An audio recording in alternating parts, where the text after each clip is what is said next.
Hello, hello, and welcome to another episode of the VMcast. I hope everyone had a nice Christmas and a Happy New Year. We're going to start the podcast back up and jump on some of the subjects that have been happening over Christmas.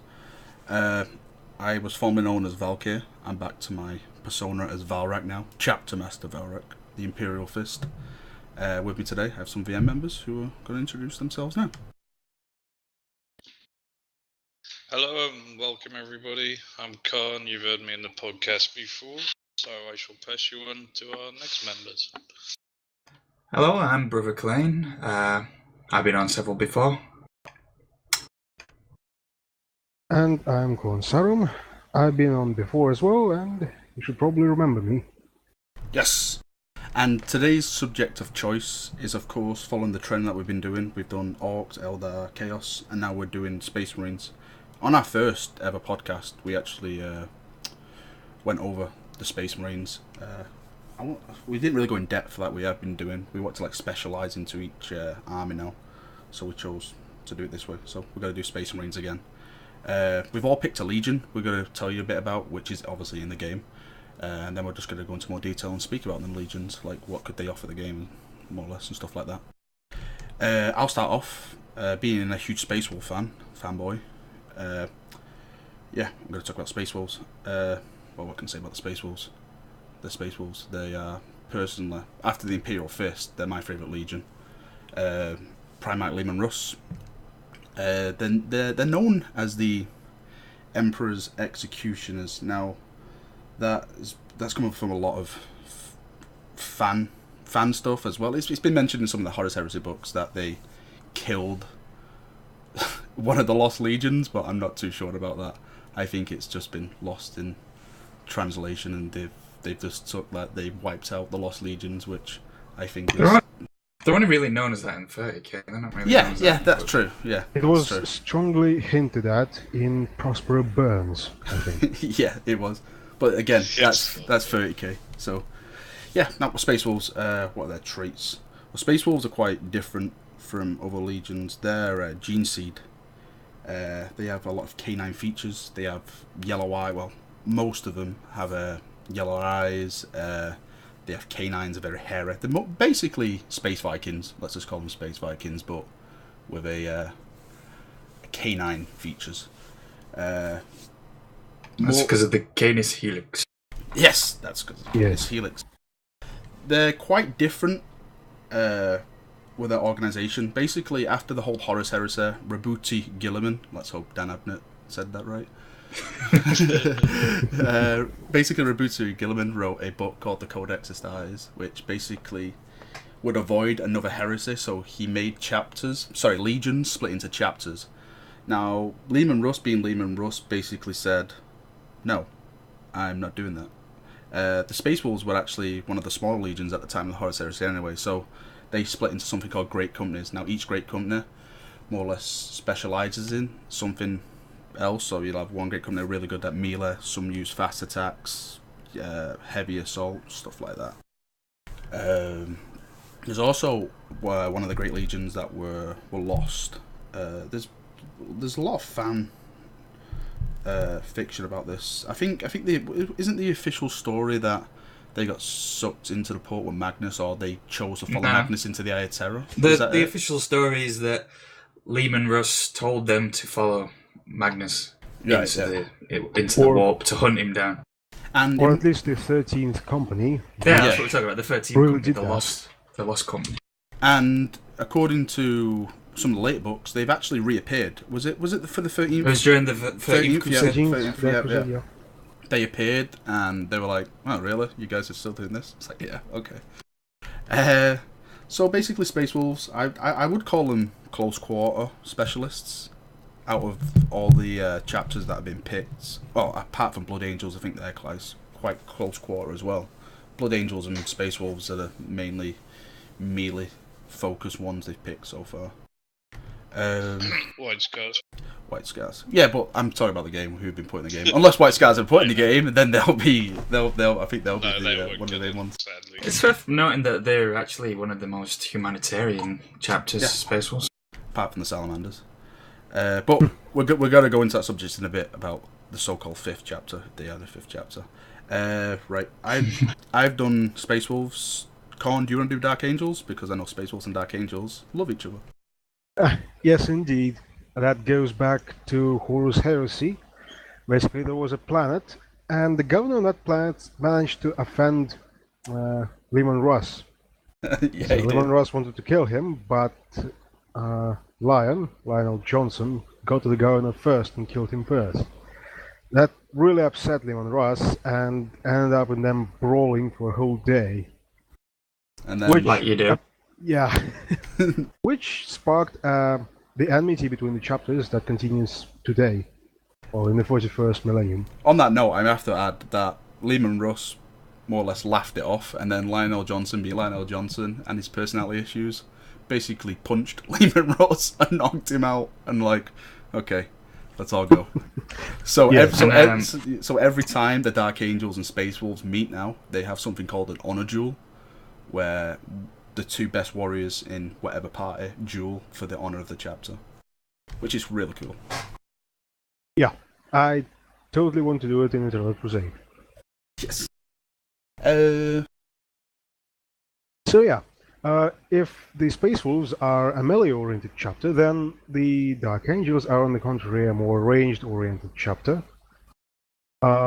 Well, they're certainly famous for their plasma cannons, which I hope will make an appearance in the game, because everyone loves plasma. Plasma cannons, yeah, they're pretty cool. On that as note, long as we get to melt our friends with it when it blows up. on that note of plasma, I'm sure it's the Dark Angels who hold most of the old tech, right? They have like most of the old stuff still kept as well. Yep. So they have like all like the cool grav guns and stuff like that. Well, I don't say they have it all, but they have more than other chapters. They certainly have a lot of unique technology. Defense of terror. Let's not get into that. Scare people off. Yep. It has actually been making its way into tabletop lately, like the Dark Shroud Land Speeder and those fighters with stasis cannons or something. Yeah, they have a lot of cool tech. I think that's going to be a big thing about them. They have a lot of cool tech. But yeah, they got the most Terminator armor too. Like Colin mentioned, they actually have more plasma than pretty much any other chapter. I mean, they have a lot of rules for it and stuff. Yeah. Well, obviously we're going to go into that bit later, what they can specialise in. Who's doing Ultramarines? Is that you? That would be me. Okay, set off with Ultramarines that are most I say iconic in this era now. It used to be Blood Angels, but now it's Ultramarines. So take it away. Cool. Yeah, the Ultramarines, they're pretty much the standard to Space Marines. They are also one of the first founding chapters. Their Primarch was Rabute Gilliman, if that's how you pronounce it, Dan Abnett. And they are essentially sort of like the jack of all trades. They don't particularly specialise at all, but like we said, we'll go into that later. And they have a long and glorious history. They're probably more famed throughout the Imperium than pretty much any other chapter. So that sort of comes back to the Horus Heresy, where after the Horus Heresy, it was the Primarch Robert Gilliman and the Ultramarines that held the Imperium together after the obviously death of the Emperor and Horus and stuff. And the Ultramarines are a very noble and proud chapter. They have a sort of Roman theme going on. It was their Primarch who created the Codex, as like Barrett mentioned, which is basically a book of tactics and rules, to how Space Marines operate. And it was their Primarch who set the 1,000 Space Marines per chapter rule, which is pretty much mandatory nowadays in the 41st millennium. And yeah, I mean, the Ultramarines kind of have a lot of bad rep nowadays, as they kind of become the poster boys to 40k. But there's a reason for that. They are the most honourable. They are very honourable. I like it. Yeah, I like Ultramarines. The Ultramarines, have also got a long, proud history, and it all sort of comes back to the fact that, unlike most chapters, they are technically in charge of a actual system, the Ultramar system, which is a collection of 500 worlds that they actually govern and not rule necessarily, but they protect this section of space, and that's sort of what gives them their sort of outlook. They're actually also fairly humanitarian, and yeah, I mean they're very they're basically just the epitome of Space Marines. Everything that epitomizes Space Marines, like tactical fluidity and planning and all that stuff, is pretty much exemplified by the Ultramarines. Their tactical acumen is probably second to none. Yeah. Apart from Gophers. Yeah, well, they don't end up getting teleported in walls though, so it's +1 to the Ultramarines. Well, on that note, you said about the whole Ultramar system. That's located on something called Far in the galactic south. Yeah, and no, it's more or less the eastern fringe. Well, southeastern fringe, Mm-hmm. and there was a big Tyranid fleet that came through there, and they more or less stopped that. I know it's coming in from all directions now, but they stopped one of the waves that were coming in, which was pretty cool. Well, to be honest, we don't. I'm guessing that we don't really know when the Eternal Crusade set. Where it is in the 41st millennium, whether it's before the Battle for Macragge, which is where the High Fleet Behemoth, was it? Yeah, I think so. Behemoth, yeah. It was the first pretty much splinter fleet to enter the galaxy. It was pretty much stopped at Macragge. They actually on Macragge though, like in the center on the of home planet. Yeah, it was that powerful. I mean, which is a great achievement. I mean, yeah. And that has sort of influenced their outlook for the rest of the 41st millennium. I mean, they've become pretty much experts at killing Tyranids, but like I said, we don't know if that's actually happened yet in Eternal Crusade, which would be interesting if they do, because Tyranids are in it. Cool. Well, thanks, Echo.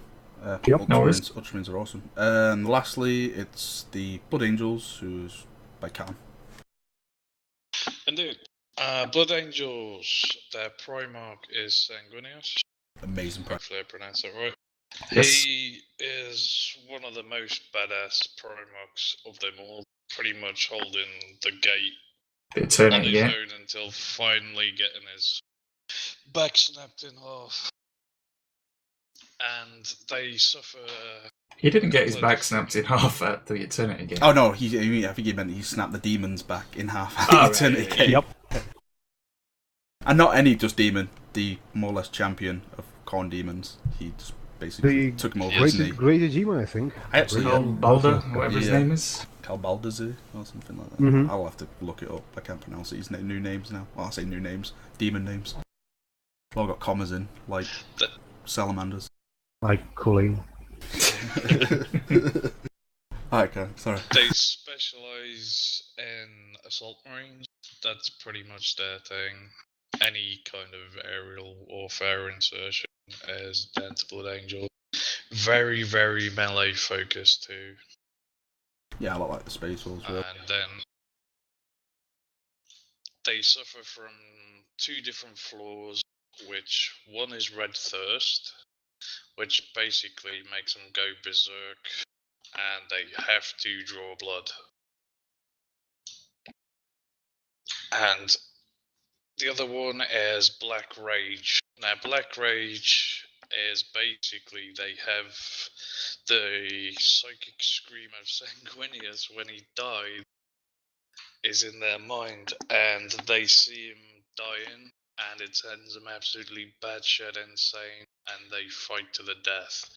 And they will actually die from Black Rage. There's only one guy ever survived Black Rage, and you know he's... Lamantes. Yeah. Yep. According to Chaplain Black Rage, Lamantes. Yeah, according to Black Rage, it's they basically see what Sanguinius was seeing before he died. Like I remember in that Flesh Terror audio, the Flesh Terror Master, he was killing loads of stuff, and he was being overtaken by Black Rage, And he was like seeing the Horus ship, and he was like getting the smells, and he's like, "Where am I?" and stuff. It was like really awesome. The Black Rage is basically links them back in time to the death of Sanguinius. It's like a psychically implanted visions and stuff. They see Sanguinius, and they also actually become super strong and super fast. They actually gain part of the martial prowess of Sanguinius himself. Although it has to be said that in one of Horus Heresy books, I don't remember which, Sanguinius actually had to kill a Blood Angel afflicted with Black Rage. That was in Fated Tread. That was at the start. Yeah. No. That wasn't the Black Rage. That was the Red First Con. That was the Red First. Okay, I see. Yeah. The Black Rage happened. Yeah. It's actually, when I read that, I was like, "What, is he down for Black Rage now?" He's like, "No." Well, they changed it around a bit. The Red First is supposed to be after the Horus Heresy as well. They've sort of they changed it around. They brought a new flaw in, which happened in the Horus Heresy, called like the Red Rage or some name. But the Red First is because when Sanguinius died, they didn't have enough gene seed to actually make new members, so they used the dead gene seed of Sanguinius, which brought on the vampirism. Oh, it was pretty cool. Well, thanks for that, Cam, for the Blood Angel stuff. Going back to what you talk about this Ahsoka, but sorry. They also have incredibly good Ahsokas, and possibly one of the greatest Ahsokas in 40k, who's Mephiston. He's the greatest battle psycho, at least. Possibly a demon. Yeah. No, that's very. Don't mention that to the Inquisition. Yeah. And who would that be? Mephiston. Right. He's probably the most powerful of all librarians. Apart from maybe Tigerians, who's the Ultramarine one, who apparently can talk to Tyranids. Yep. Like Dr. Dog Whisperer. Or like the Dog Whisperer. Sit. You have to be dominant to tell them.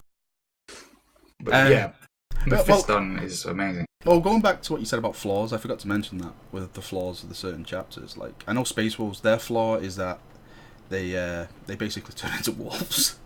It's their flaw. They also pee up trees and stuff. I think is it the Ultramarines that are more or less flawless? They've got the Ultramarines are generally... The Codex Astartes is their flaw, I think. The Ultramarines, other than Hubris, you could say, don't really have any flaws. They're genetically pure. Yeah.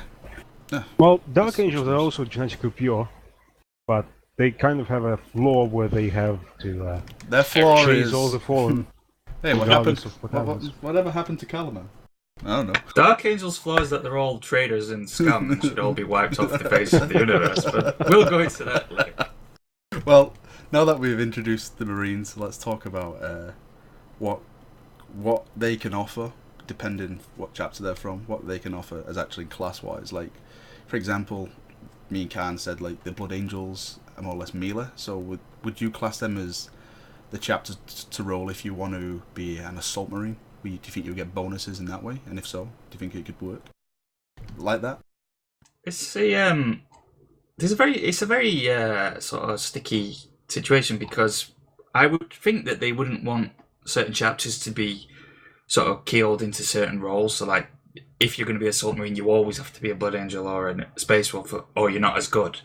I mean, well, every chapter should be viable for the classes, but I think certain chapters should obviously get some sort of bonus. Well, maybe something in the tree. Like, you know, if obviously you have like a tree, let's say you have like a normal RPG tree where you level up, but maybe you have a different trait in that tree compared to a Ultramarine, so you have maybe just a bonus, like, I don't know, 0% of an extra melee attack or something like that. I don't know. Something cool for Ultramarines. You can have less overheat for plasma weapons, perhaps. Yeah, that's for the Angels. Yeah, for the Blood Angels, they should probably have something linked to their control of the jump jets, the jump packs, rather than melee focus. Because they are melee focused, but then, I mean, it's not necessarily all their thing. Their things the prowess with jump packs and stuff. Yeah, well, it could be something as basic as reduced cooldown time for. Exactly. Well, that's what it could be with the whole like Space Wolves, like you said, like the melee, but they're not very jump pack melee. They're more they're definitely axes not in your jumping, face. You know, they at the end of the day, a Space Wolf would rather run at you with a melee weapon. Space Wolves don't particularly like jump packs. No, they don't really like dreadnoughts or anything mechanical. The people that use jump packs in the Space Wolves are actually the Blood Claws, which are the equivalent of scouts and other people's. I just think they're afraid of heights. That's something else you should mention. That Space Wolves, normal like battle order, what you would go, where it would go, scout, devastator, then tactical, is actually completely different to nearly every other chapter. Yeah, I think it's the more it's a lot. Well, the Space Wolf as a whole are more or less completely different to the other 3 chapters that have been put in. They have battle commoners, and each one of those. Yeah. As a Space Marine, you come into the Space Force as a Blood Claw, which is essentially a fully armored Space Marine. You don't really spend time as a scout necessarily. Yeah. And Blood Claws are known for being very. They're like, because of the Canis Helix, it's quite potent. It actually makes them really bloodthirsty and a bit, the older Space Wolves think they're a bit, crazy. Yeah. Well, it's the same like with the old Space Wolf scenario again. Let's not go on that much in Space Wolves. But if you normally get people in your companies, they get replaced, but in Space Wolves they don't. They wait till you're basically a lone wolf, and that's it. You're like more or less the badass. You're like the last surviving guy. Then they don't refresh new recruits into your squad. They just have squads who just gradually die, and they start over again. Which I like. Would you think that the Dark Angels have some sort of heavy weapon thing going for them? Well, like me and Corn were discussing before the podcast started. I think it may be something to do with plasma, because you know what, Dark Angels and plasma, like we just discussed. Maybe it's like, in the actual Space Marine, you can the traits, you can get like a cooldown on your plasma, like faster cooldown, so you can recharge your shot and stuff like that. Maybe something like that. Or reduced heat. That's the only way they can do Dark Angels, because their other specialists are Raven Wing, who are pretty mobile on bike, and then you've got Deathwing, which is all Terminators. Yeah. And it would be a little unfair letting one chapter just run around all Terminators. Well, what they could do is they could just have a trait that gives you robes, and there you go. Yeah. And you blend in better. Well, maybe you can do it with your level. You become an emo. Well, if the more higher level you go, because obviously a lot of people don't know that the robes are attached to your position inside the Dark Angel. So if you're in a circle, you more or less get the nice fancy robe. So maybe maybe if you gradually up the rank, you can have access to a robe and stuff then to show, how far. In terms of Ultramarines, I actually think their strength will be their tactical flexibility.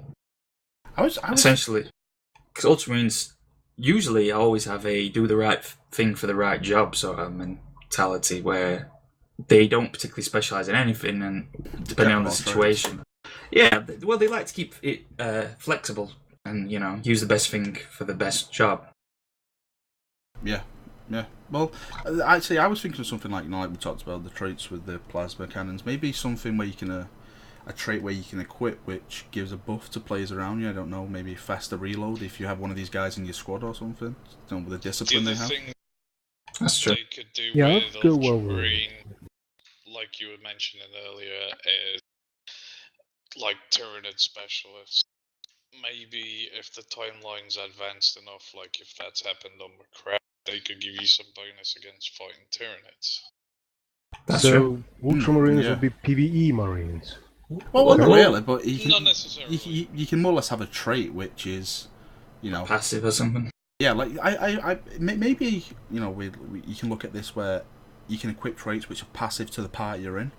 So if you have like a full group of Ultramarines, they're going to be really good going against the Tyranid stuff. But if you have like a mixed group, then it's better for everyone in the group because you're all getting traits off each other.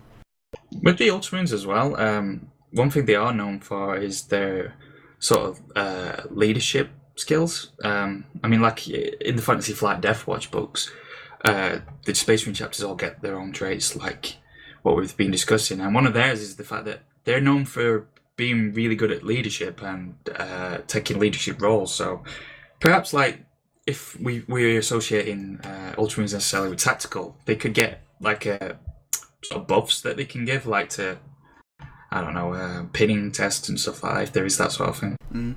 Squad-based Maybe buffs. like suppression. You know, you put more suppression on the enemy. You know, it makes if you or you resist suppression better. Well, in Battlefield 3, I haven't played Battlefield 3 in years, but they had this trait where if you were shooting at someone and the bullets were right coming at you and you were pinning them down with like a heavy fire, your screen went blurred a bit, you know, because the suppression that's coming down on you.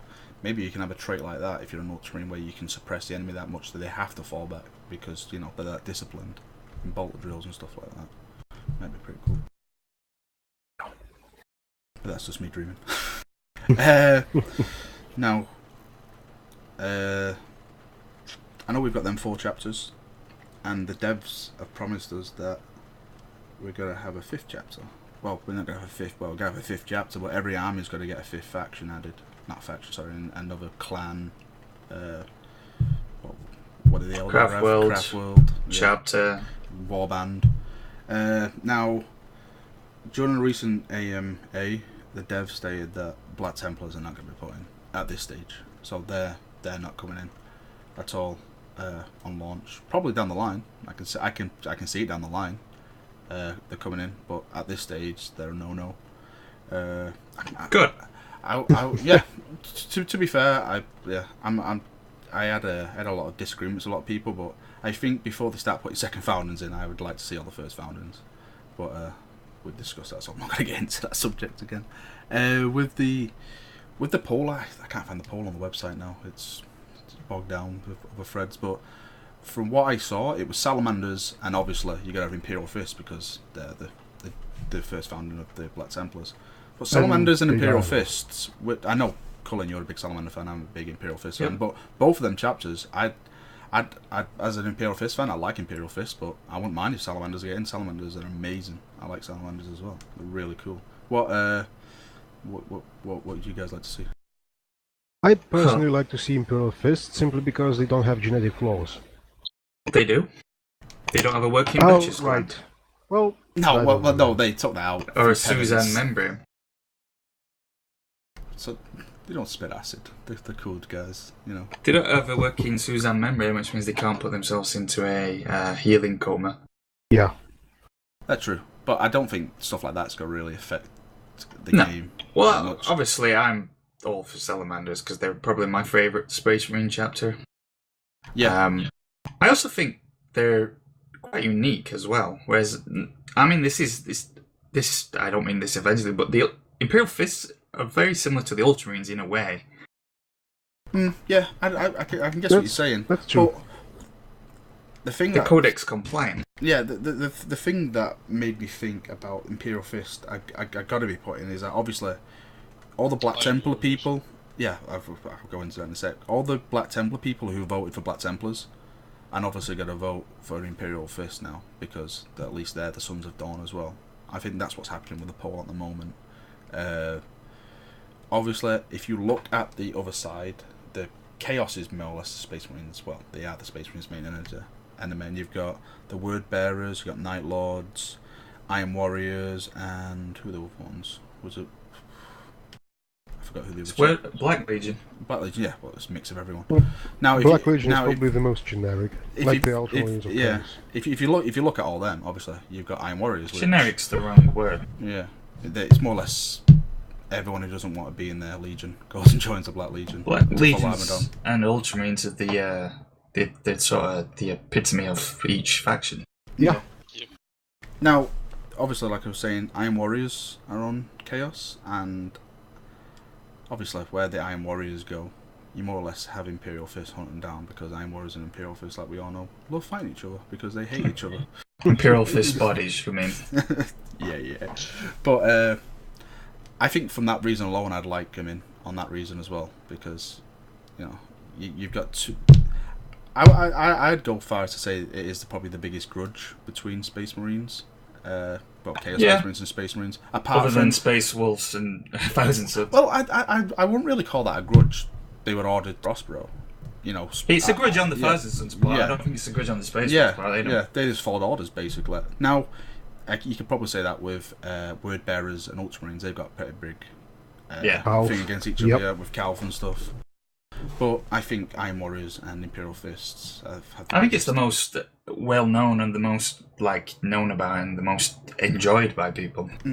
Well, saying that, if you look at the poll, there's still some good runners in there. Like there's Raven Guard are quite popular, White Scars are quite popular. As far as I'm concerned, I wouldn't mind any of those. Yeah. I mean, I'd be happy with Salamanders, Imperial Fists, Raven Guard, or White Scars. They're all very good and interesting chapters that bring their own uniqueness to it. Every one of the first founding ones are cool. But the reason I don't want to see them in is because you can't have an entire chapter just trolling around on bikes, because that's their thing. You know they're my favourite legion, but it's just fast attack. It's not going to work. Yeah. I'd rather see the Raven Guard because they're so different from the chapters we already have. Well, the Raven Guard are very stealthy, aren't they? So yeah, with the whole stealth attitude towards it, that could work, behind the lines and stuff. But it would be. It depends how they do it with the Eldar and stuff, and but they would have to have a unique stealth mechanic just to themselves. I mean, there's Eldar units like the Rangers, but they haven't been announced. They also use stealth. But how would stealth work with the Raven Guard? Probably just by having not flashy neon colors in them. They hide in... Sort of passive then? By the fact that they're black and they hide into the shadows more. Maybe use of camouflage for different areas. Maybe more quiet jump packs and noise and stuff like that. Yep. And quiet weapons as well. See, now, I wouldn't really agree on a mechanic like the snipers, in PlanetSide 2, where you go invisible. I don't want to see any stuff like that with Space Marines or anything like that, if you do like a finger. Like you said. Eldar as much. That's not actually true to Eldar either, because they don't use stealth technology. Or Rangers or striking scorpions. They use... Chameleon cloaks, but they just match the color of the surrounding terrain. Yeah, they just use stealth in the traditional sense that they hide. They don't use stealth like technology or anything. That's the Tau who would do that. They have the shields for their tanks, though, don't they? Cloak. Yeah, but not on their Rangers or their striking scorpions. Now, with the obviously Salamanders and Imperial Fists are going head to head more or less now. I don't know if that's going to reflect the official poll, but what traits could them two bring if one of them were picked? Salamanders, obvious. Flame weapons. Lots and lots of flame weapons. Now, better vehicles, perhaps? Now, obviously, the devs, they look at the codex and stuff, and obviously with the Space Marine Codex that came out last year, recently, each Legion now has Legion Tactics. So... like Khan said, with Salamanders, I think, don't you get to a debuff? You get a buff if flame weapons are used against you. It's not just flame weapons; it's flame and melter weapons. Melter as well. Okay. Or heat weapons. Oh yeah, basically heat stuff. And with the Imperial Fists, it was bolter drill. So if you roll your dice and you get ones, you can re-roll that. So with traits with Imperial Fists, like we talked about with Ultramarines, like you said, they're very similar. It might be a buff, like if you have an Ultramarine around you, you get a trait where you faster reload or something. I think the main difference slightly higher accuracy between the main thing that I think in my mind that really exemplifies the Imperial Fist is their stubbornness. I think the stubbornness is what makes them who they are, and it would be kind of interesting to see how they can add that to the classes and stuff. More suppression resistance, perhaps. Yeah. They refuse to fall back. Maybe stuff like a trait like if a grenade goes off next to you, you take less damage. Well, like Corn said, the suppression one is actually pretty good. And with the Salamanders, I'd also like to see flame resistance, like a minor damage. Flame weapons do slightly less damage to Salamanders. But 5% less. Obviously, you've got Orcs who use flame weapons. Do Eldar use any kind of flame weapons that could affect that? They use, the Fire Dragons. Fire Dragons have melters. And also, they have melter guns, which are quite common amongst... I mean, I think Eldar use more melter weapons than any other army. They use more than Space Marines. Well, Tau use quite a lot of melters. They use mainly plasma. Well, fusion blasters are melter weapons, kind of. Yeah, but I mean, the star cannons and stuff of the Eldar, they're all over the place. Aren't star cannons plasma weapons? No, they're melters. Okay. So, think. so apart from obviously them two traits, let's talk about the actual heroic classes now, because I think for Space Marines, I think you spoiled for choice, because for stuff like Dark Angels, you can have, like Khan said before, you've got Ravenwing who are specialists, you've got Deathwing who are specialists. You can have a whole lot of stuff. For Ultramarines, you can have the whole Tyranid War Veteran, maybe a buff or hero class where you can go against them. They also got If it fits the timeline. the Honor Guard, which are Yeah. known for their, they've stylized face masks and their axes and stuff. But again, I think that could work on a payment method as well. If you're Ultramarines, you can get loads of good Tyranid-looking armor and stuff. For Well, I Tyranid would War love veterans. them to really go with the aesthetic aspect and allow, really cool armors and stuff like that. Even if it's not class-based, it's just for aesthetics. I would pay money for that sort of thing. Yeah, Yep. well, look at Guild Wars 2. We've been discussing this a lot in off the podcast about the new Elder Scrolls Online game that's come out with a sub, and Guild Wars 2. Now, I couldn't justify paying £15 a month just to play a game.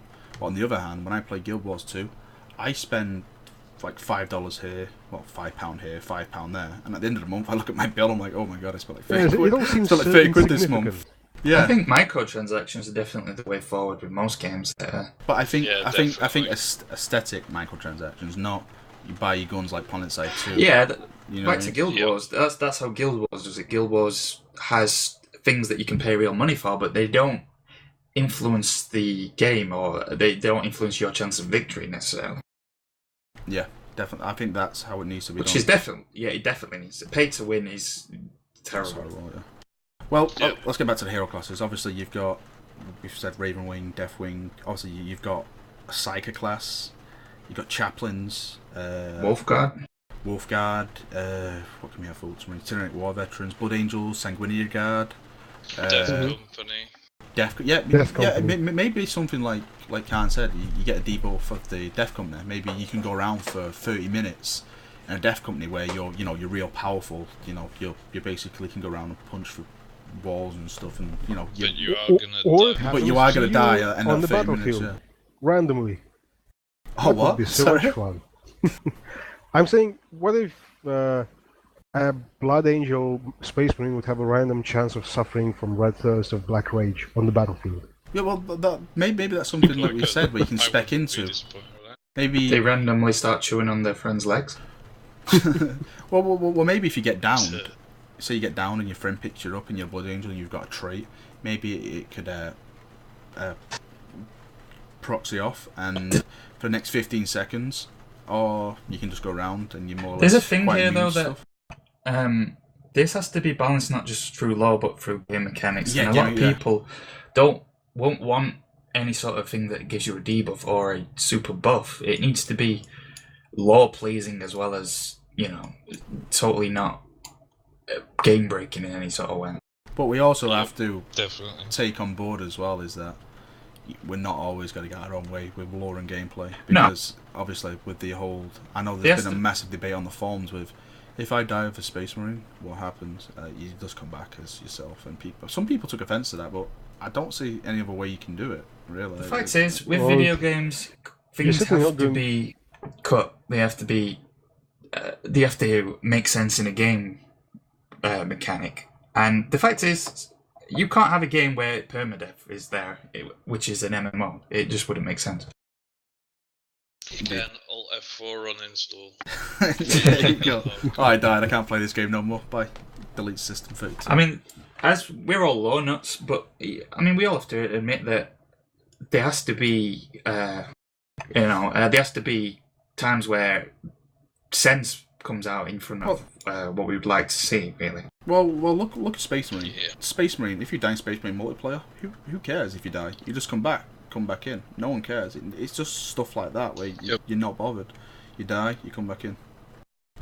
That's all that's needed. That's more or less the end of the discussion that's needed on it. But obviously, some people are gonna get riled up about that. But what can you do? I mean, anyone who's passionate about a subject obviously tends to really get angry at cuts and that other stuff. But I mean, we all have to man up and sort of accept that games have to be balanced and stuff. Yep. Getting back to the hero, we go well, I was tracking him. Getting back to hero classes, we've only got 10 minutes because I want to wrap this up for the hour. Hero classes, which I wouldn't know what to do for salamanders. To be fair, fire drakes maybe. What are they called? Pyromasters, the guys with the Pyroclast. Pyroclast. Were they only in? Were they only? They was only in 30k. Okay. Fire drakes is what I'd probably. Imperial think. Fist. I'm stuck. Yeah. Maybe they can have some. Once kind again, of Terminators, really. Yeah, Terminators. Yeah. And Thunderhammers that keep getting teleported into a rock. Maybe stuff like shields and stuff like siege. They could have shields, a rule where when you deep strike, there's a chance that you end up inside a wall. The first entire corner. Oh god.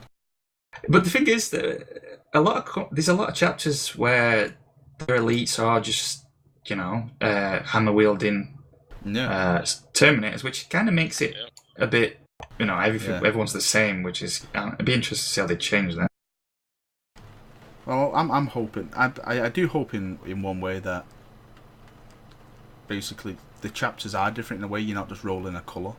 I would like a bit of flavour to each chapter. Like this chapter you can do. I think the devs are smart enough to do. I think at the end of the day, though, even if all the spatial chapters are the same rules wise, if they put enough aesthetics into it, I would accept that. I'd think that was okay. I mean, we're all the same, but we look different. That would be good enough for me. Well, like we said, the aesthetics, not just through Space Marine, but through all of the 40k armies. Let's just stick to Space Marine now, but look at the Space Marine stuff like we said. Deathwing, Ravenwing, Wolflords, but not just Wolflords like that. You can get like all the patches and all the fur and all the... Well, we said, obviously the Space Wolves are Viking-esque. The Ultramarines are very Roman-esque. They've got like the gilded armour and all the nice fancy stuff. If the devs are smart, which obviously they are, because they're making an awesome game from what I've saw so far, they can make a lot of money.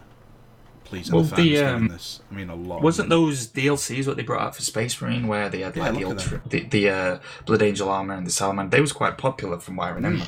Everyone got them, and not just for that. The Dawn of War 2-packs as well. Where you can play as Ultramarines in the Imperial Fist pack with special models, with stuff like that.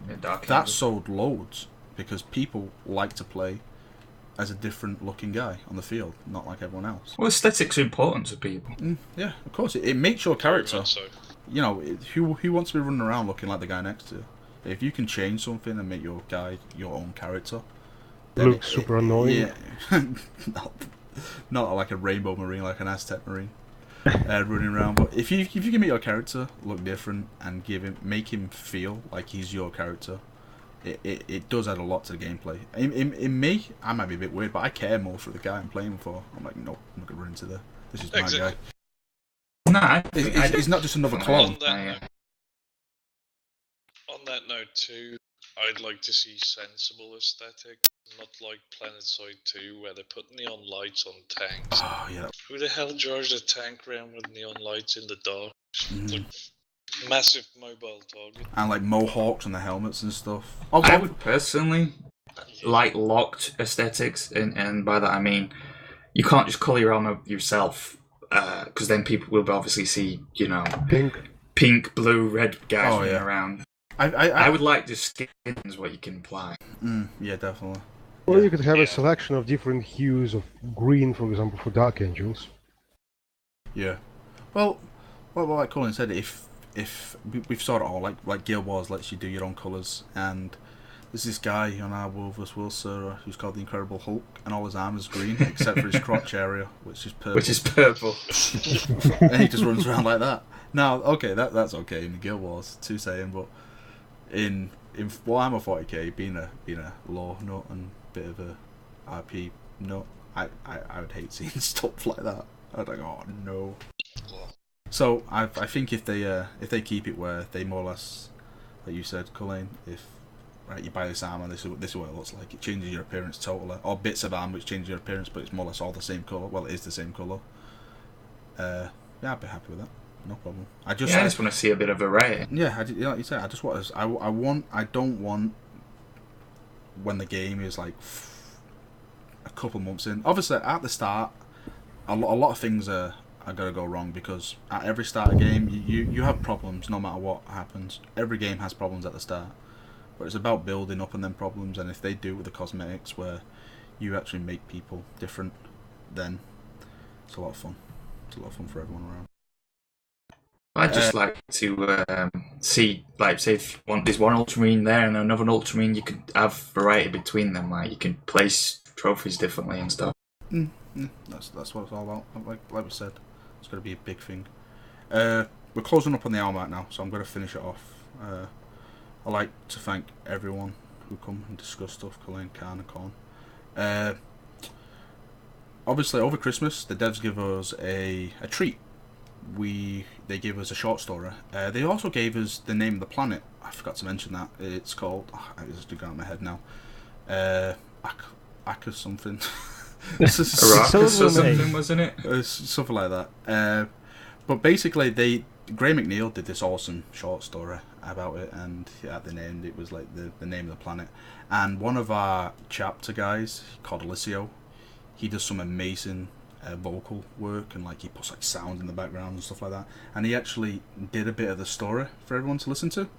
So what I'm going to do now, I'm going to play it at the end just to finish this off, so everyone can listen to the bit of the stuff he's done, and hopefully everyone will enjoy it. And if everyone does enjoy it, make sure you like, and if you're watching this on YouTube, put a comment in the comment box, and we'll do more of them. Thanks everyone for coming, and I'll end it with this.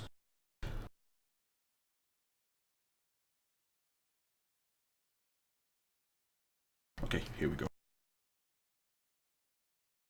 Space Marines, Descent on Arcana. A short story by Graham McNeil. They fall like blazing teardrops to the skies of Arcana. 5 of them in a staggered echelon formation, too regular to be natural, too fast to be falling accidentally. They'd breached the troposphere in a blaze of squalling atmospherics, trailing scads of re-entry fire in their wake. The hideous creatures swarming the embattled mountaintop outposts turned their bulbous, hairless heads to the sky. Dark eyes glittering like polished garnet reflected the tortured sky and the fiery trails. Dark eyes glittering like polished garnet reflected the tortured sky and the fiery trails. Sawing blasts of gunfire from the outpost turrets ripped through the swarm, detonating creatures from within or tearing strangely jointed limbs from their glossy carapaces. The creature's 6-limbed bodies were segmented and chitinous, wet with secreted mucus and utterly lethal. They hissed and bared fangs at the approaching shapes, not knowing what they were, but understanding on a deep-seated instinctual level that they were hostile. With unnatural synchrony, the swarm split in two. Half continued their assault on the outpost, clawing up its walls and gatehouse with a monstrous hunger. Enormous warriors stood against them, armored in war plates of crimson and cobalt blue, jade green and winter frost. Their shoulder guards bore a host of differing icons, each a chapter of legend. They fought with roaring chain-bladed swords and bulky firearms that spat explosive death. The rest of the swarm scattered, maneuvering with uncanny precision to meet the incoming threat with the dripping fangs and sickle-like claws. The first of the fiery teardrops broke through the low clouds with a shriek of displaced air. Re-entry burn obscured its flanks, but cobalt blue armor with the mother-of-pearl Ultima was visible through the flames. At the last moment before impact, howling rocket boosters fired from its underside. A cherry-red eruption of chem flame petrified the rock as it slammed down like a hammer blow of the gods. The beast scattered at the force of impact. A second fiery pod struck the mountainside with a thunderous crack of metal on rock. The sound was like a speeding mass hauler smashing into a cliff face. A third landed, a fourth, and then the others. Each struck the mountain like a fiery spear of light sent from the heavens. No angry god had hurled them, but they did bear angels.